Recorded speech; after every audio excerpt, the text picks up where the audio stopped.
Hey, what's up guys, it's Keeping Coded, and this is the MF3RS, which in my opinion is by far the best budget cube on the market.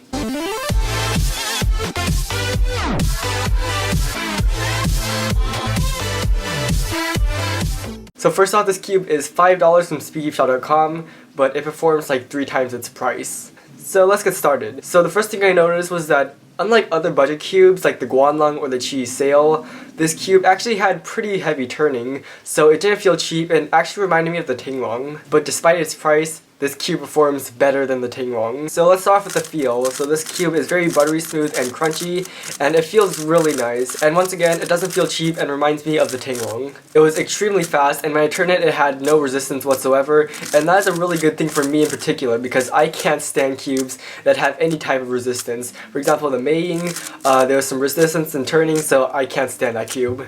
And what made the cube even faster was just how smooth it is. This cube is insanely smooth, and almost as smooth as the Gans 3.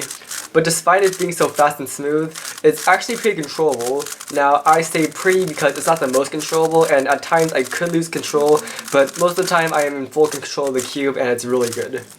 And lastly, it's fairly stable. Now, it's not the most stable like the Volk or the Yuxiao, but it's still good. So overall, the turning on the MF3RS was pretty solid. And in terms of budget cubes, it is unbeatable. But what wasn't so solid was the corner cutting. The corner cutting is pretty lacking. Now, it goes far, it goes over a piece and one piece reverse, but it's just really hard to cut. It takes a lot of force to cut, and looking at Flagship 3s, it takes way more force to cut than those cubes. And also, there's this one little place in the cube that you cannot cut at all, and that's where a lot of lockups happen. And talking about lockups, yep, they do happen. It's not that common though, but every once in a while I will get a lockup and it will delay me about a second. But overall, lockups aren't a major problem, but they're just something to look out for.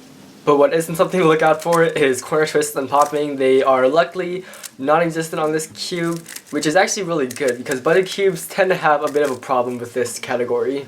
So let's take a look at the design. Right when I looked at it, I realized that it looked exactly like the Gans Air, even down to its primary tracks. It's very similarly shaped to the Gans Air, which isn't a bad thing, it's actually a really good thing, but it does cause some instability. And also the plastic is very different, so it's not as fluid as the Gans Air. Other things that I noticed were that there were very little grooves, which explained why it was so smooth. It had an Octopus core, super cool for this to be on a budget cube. And it overall had a very premium design, and it was miles ahead of other budget cubes. Other things to mention, the stickers, while they were attractive and very durable, they were horribly placed, especially that centerpiece. And also, as I was setting up this cube, it was really hard to adjust the tensions. If you just do it a tiny bit over to the loosener side, then it suddenly becomes super loose and unstable, and if you tighten it just a tiny bit, it'll become really tight and lock up a lot. So it took me a really long time to find that perfect tension. And also, it was basically impossible to take out an edge piece, and I feel like I'm going to break it if I ever do. So to sum it up, the MF3RS is a fantastic budget 3i3 and holds its own against Flagship 3i3s. Now, it won't beat the Yan or the Volk, but those are much more expensive cubes, and for the price, this cube is just unbeatable, and I am going to give this cube an A. Besides the slight lockups and just alright corner cutting, the MF3RS is flawless and I highly recommend it. That's all for this video, and I'll see you guys in the next one.